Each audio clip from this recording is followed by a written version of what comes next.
are at the bar of the House, Mr. Speaker. Admit the President of the United States and the Governor of the State of Texas, Mr. Doorkeeper.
Thank you, Mr. Speaker, and thank all of you. Thank you very much.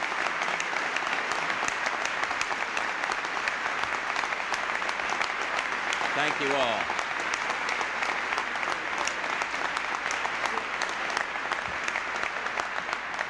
Thank you very, very much for that warm welcome.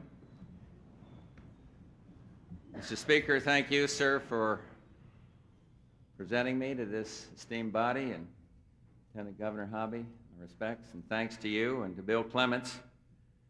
It's a good thing it isn't his birthday.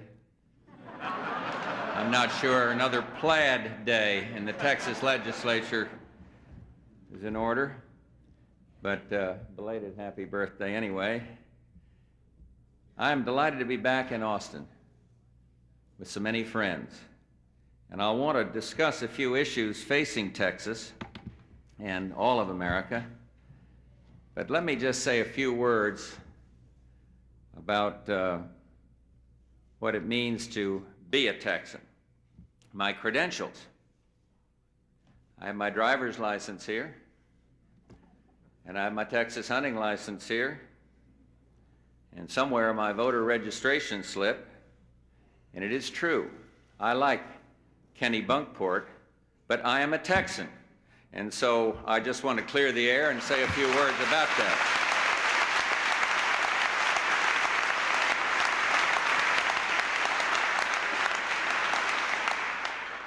You know, like the former Kingdom of Hawaii, Texas is a nation that had to reconcile itself to being a state. But like Hawaii, we'll never reconcile ourselves to being ordinary. From the Pecos to the Pedernales, from the Rio Grande to the Red River, there is no place on earth like Texas, and nor is there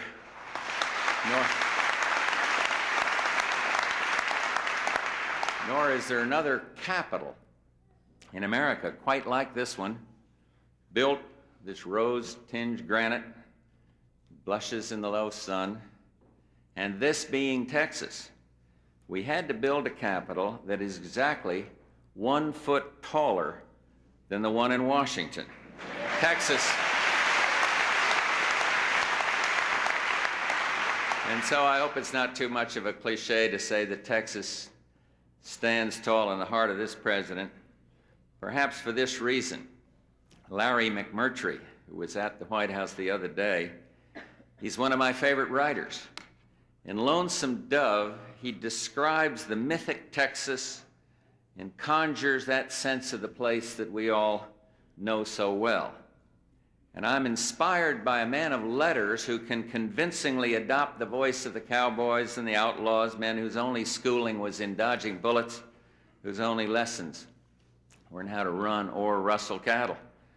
But unlike Davy Crockett, I first set out for Texas, not on horseback from Tennessee, but from Connecticut in a red Studebaker in June of 1948. And more than 40 years later, that trip is still a vivid memory. Highway 80, neon pearl beer signs appearing in the desert twilight.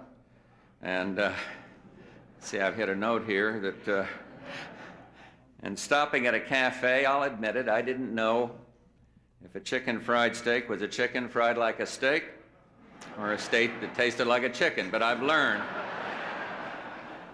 And still, Bar and I settled in Texas, as did many before us.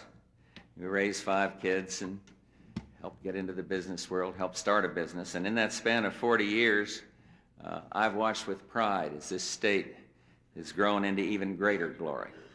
And in my lifetime, I've seen the oil wealth of West Texas help finance the building of great cities, the expansion of great universities and colleges, the origins of a Texas Renaissance, if you will. The energy business helped make Texas what it is today, the third coast of the United States. This Texas Renaissance lasted for years, even decades, but you also know another more recent chapter of the Texas story. Oil cheaper than some of this fancy mineral water, skylines, sometimes empty buildings, expensive homes to be had for to be had just for the monthly payments, and thousands of laid-off workers. And now, I'm no cowboy. I pitch horseshoes for a living, but I don't ride these Broncos. I understand, though, that cowboys have a term for the most dangerous and cunning bronco of all, and they call it a sunfisher. And those Broncos will rebel against a rider by adopting a motion not unlike the sunfish, a full-force leap into the air, back arched high, flank twisting the rider to the left, head and upper torso twisting the rider to the right in an attempt to tear him apart.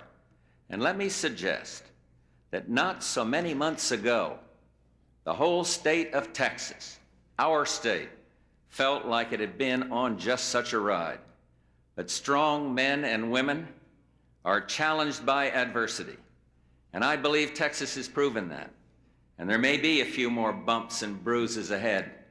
But make no mistake, Texas is back in the saddle, strong in every way. State unemployment.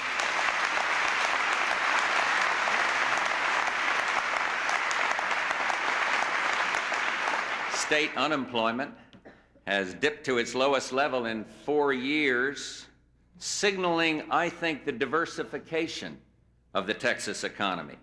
In 1970, the energy sector accounted for nearly 25% of state output, 25%. And last year it accounted for 11.4%.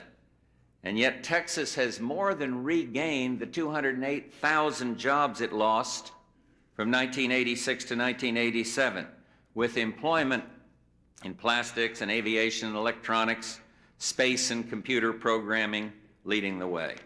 More people are at work in Texas today than ever before in our history.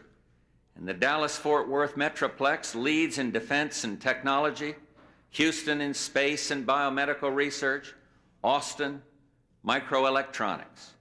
Another sign that Texas is becoming a world center of technology is the selection of Ellis County as the site of the Superconducting Super Collider.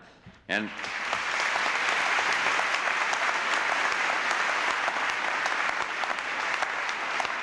when built, the SSC will enable us to study elemental particles of names like quarks and mesons and neutrinos. Sounds like the breakfast cereal that these grandkids of ours are into these days. But when Tom Luce, chairman of Texas National Research Laboratory Commission, said, with a little imagination, you can conclude that future research in the field of high energy could someday help us cancer conquer. Okay. Conquer cancer. Or discover a way to boost the amount of information on a microchip. Or answer questions that eluded Einstein, giving us a glimpse of the forces that bind the universe together. The SSC is a key to understanding nature and to developing the technologies and industries of the 21st century. Let me assure you, I will back the construction of the SSC because it is good for the entire United States of America.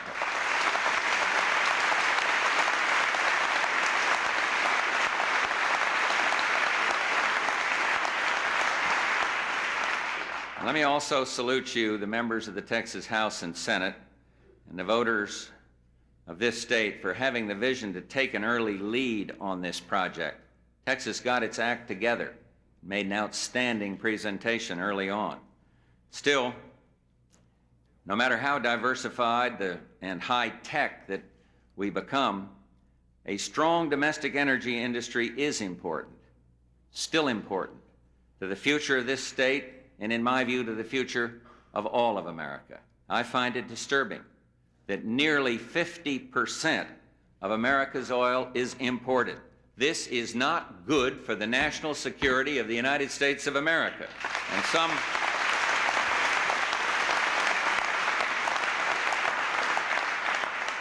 And now some are questioning the future of America's energy production in the aftermath of the wreck of the Exxon Valdez off Alaska.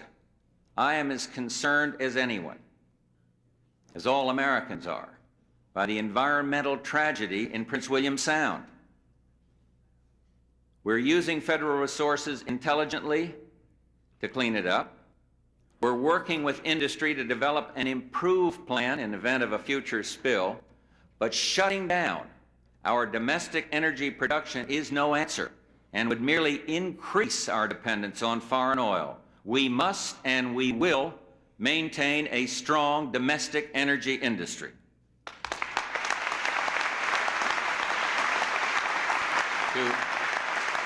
To reduce our dependence on foreign oil, we must return to high levels of exploratory drilling. I propose to stimulate domestic drilling with tax credits and other incentives. We need more research. This isn't just a function of the government, incidentally, but we need more research to learn how to recover more of our secondary and tertiary oil. And I want to do something else. Texas has a 65-year supply of one of the cleanest forms of energy known to man, natural gas, and I call on the United States Congress at long last to fully decontrol natural gas. And I believe that's going to happen soon.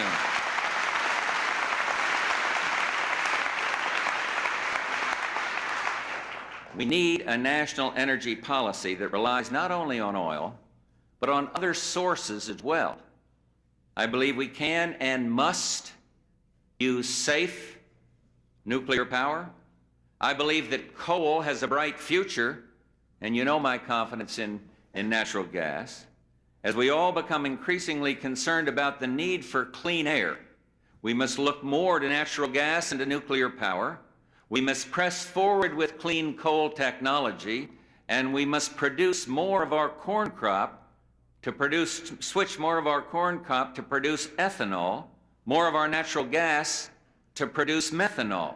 And the greater use of these alternate fuels will rapidly improve the air quality of our most heavily polluted cities. And I'm talking about Los Angeles, Denver. I'm talking about Houston, Texas, and other heavily impacted areas. I know there are still a few dark clouds remaining on our economic horizon.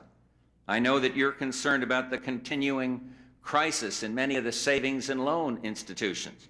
And I've asked for measures to restore these institutions to financial health. And I've asked for $37 million in 1989 funds for the Justice Department so that those who willfully abuse the trust of the small savers can expect to be pursued, tried, and if guilty, put into prison. We must go after the white-collar criminal in this country as well as the others.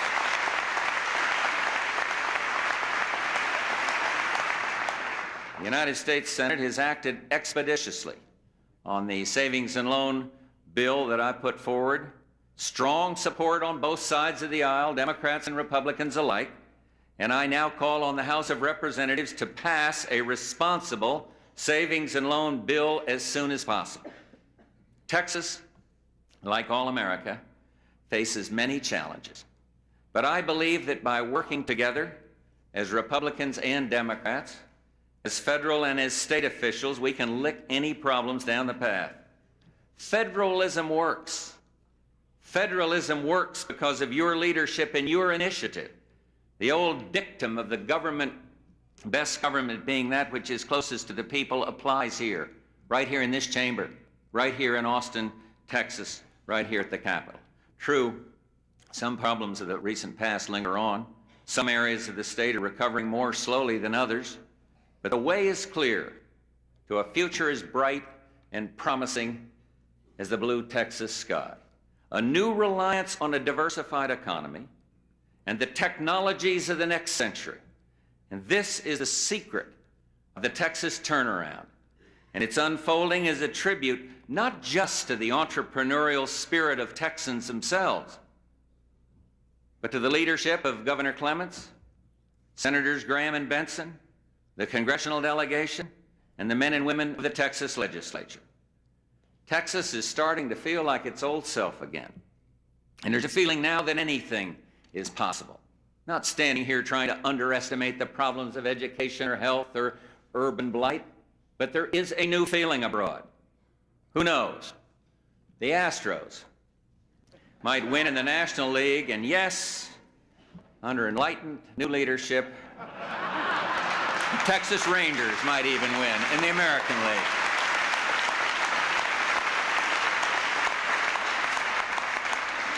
But look, seriously, as we face our future in the White House, Barbara and I take with us memories of people and places from a state that has been home for most of our lives, all of my adult life, if you will. We remember those 12 years in West Texas. It's a dry heat. You don't feel it. My eye, we were there for 12 years. But the people, I feel their strength, fierce independence to this very day. And I remember driving the kids across Texas. We moved down from West Texas down to the Gulf Coast, slowing down to take in the fields of the bluebonnets and Indian paintbrush. I don't think you can drive through that country without thinking of yourself as a naturalist or an environmentalist, or at least counting your blessings. And I remember the people of Houston, many of them mature and skeptical, but who nonetheless listened to a very green young man and sent him to Congress in 1966.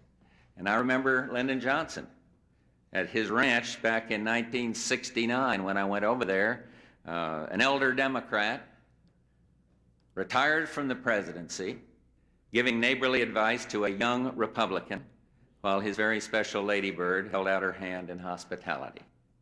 Barbara and I treasure these 41 years as Texans, the sights and sounds of our adult lifetime, the trust of many friends, and the love of a family. And all this and more we remember when we think of home. You know, I've been thinking about it. Ann Richards was right.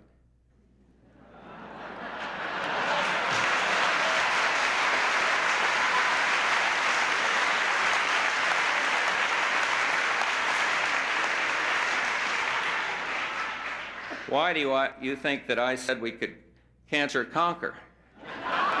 Look, I kept putting that silver foot in my mouth all along the way. But the bottom line is, when I ask, where's George? Say he's in Austin, among friends, and very proud to be back. Thank you all. God bless you, and God bless the United States of America.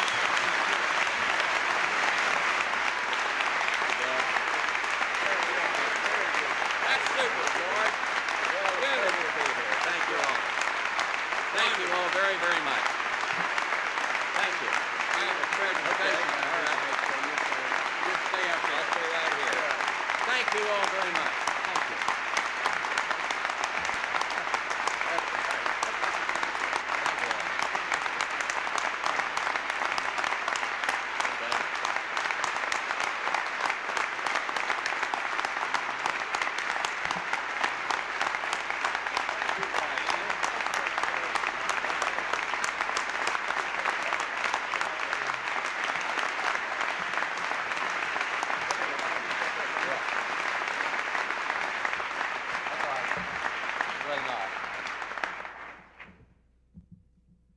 sit down, please. Here, George, stand up here. All right. It's a very, very special occasion for all of us to have a President of the United States address us in this great chamber. Speaker Lewis, we appreciate your hospitality. Lieutenant Governor Hobby, it's just wonderful to have your members here as well as the House members and these honored guests. But it's a very special occasion for us in Texas.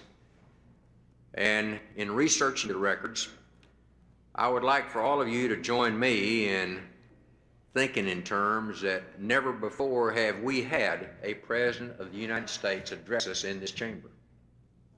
As a president. So George, it is a very special occasion. You know, I can't get used to calling him Mr. President. I just can't quite jump that hurdle. And in a sense of nostalgia, our relationship goes back a long, long time. I could recount many things that are a part of that relationship. But one I remember vividly as though it were yesterday. And a few of us went to Houston and recruited George to run for the Senate. And that was the first time that he had engaged in a statewide election. And I know that you remember that very well, that lunch that day when we went through that exercise. It didn't turn out too well. I remember that. That part of it.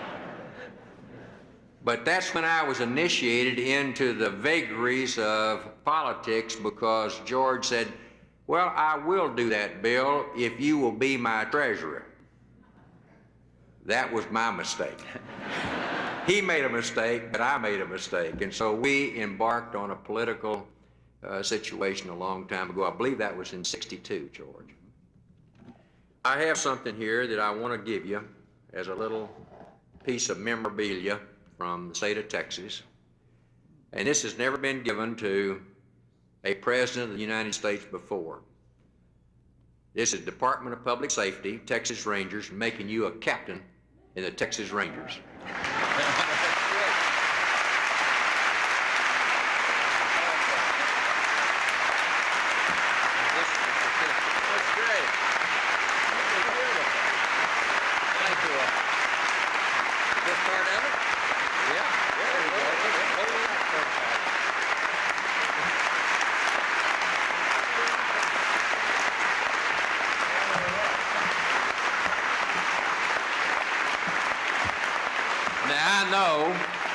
I know there's another George Bush that is connected with a Texas Ranger organization. And I'm not sure, George, whether you're going to get a baseball bat and be associated with that, or whether you're going to get a gun and be a part of a law enforcement organization. Great. Thank you, Bill. Good. Thank you all. Thank you all very much. Oh, not okay. This is a wonderful thing. Never done before. That's terrific. Mr. President, we do not want you to leave without some remembrance of this day and your visit to the House chambers, and I'd like to present you with the gavel that's used here daily in the House chambers as somewhat of a remembrance of this special day for us.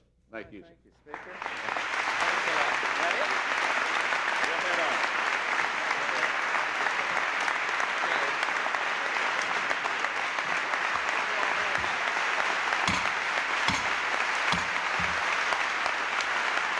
The Senate will stand at ease pending departure of our distinguished guests. The purpose of today's business being concluded, the House will stand at ease pending the departure of our guests.